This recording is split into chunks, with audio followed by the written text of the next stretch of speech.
Hey guys, coming to you again, Dr. Brian Despinasse from the Noir Armory, coming to you currently from an undisclosed location in Mississippi.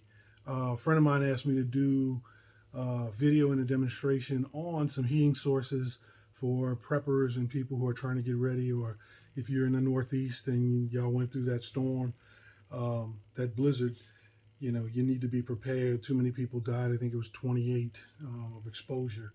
So you need to have a kit in your car, whether it's in a backpack, um, a plastic bin, whatever you choose to keep it in, and have some non-perishable food, some water, a heating source, some blankets, and probably a flashlight, some way to, signal.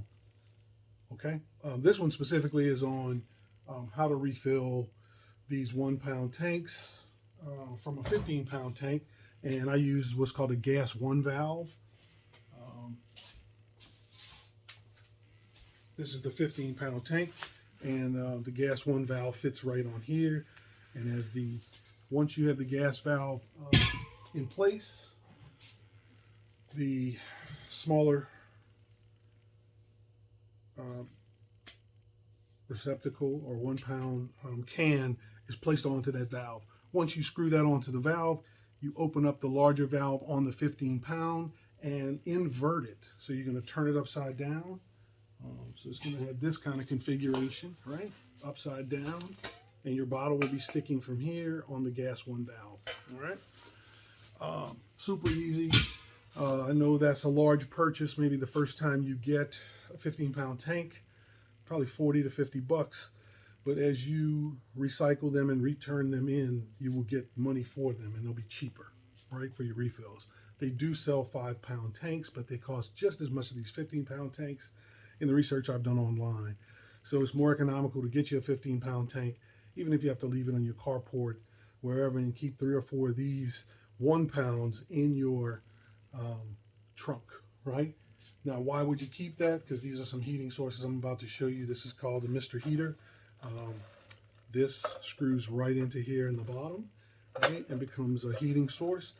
Simple ignition button and off button. This puts out a good amount of heat, for a couple of hours. You run it on high. I've been in this deer stand with it for almost 4 hours running, but that's about the limit on it. An earlier version of the Mr. Heater, some of y'all might have these if you're of age. And again, these screw directly onto here. You have an ignition button. You have a control button here for 3 different heats. And this one works fantastically as well. We use these both in North Louisiana and here in Mississippi. So don't discount the old stuff and the old folks. The larger version of Mr. Heater is the Big Buddy, and this is going to, give you a larger grade, of course, and 2 different high and low. This again, 1 pound screws into here. If this is running on high, you might only get about 2.5, 3 hours off one of these bottles. So bring an extra bottle in your backpack on those cold days. We hunted last week and it was 14 degrees on one day and 16 the next couple of days. So we needed a heating source.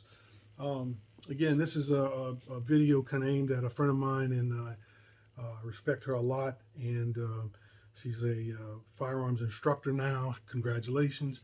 But she is the DMV Bison, Bison, on Instagram. And she is soon to be starting the Bison Survival Institute. So y'all stay tuned for that. And go give her a follow. She's a fantastic person and very knowledgeable. And I look forward to working with her in the future. Again, this is Dr. Brian Despinasse, and I thank y'all for tuning in, coming to you from an undisclosed deer camp in Mississippi. Be safe.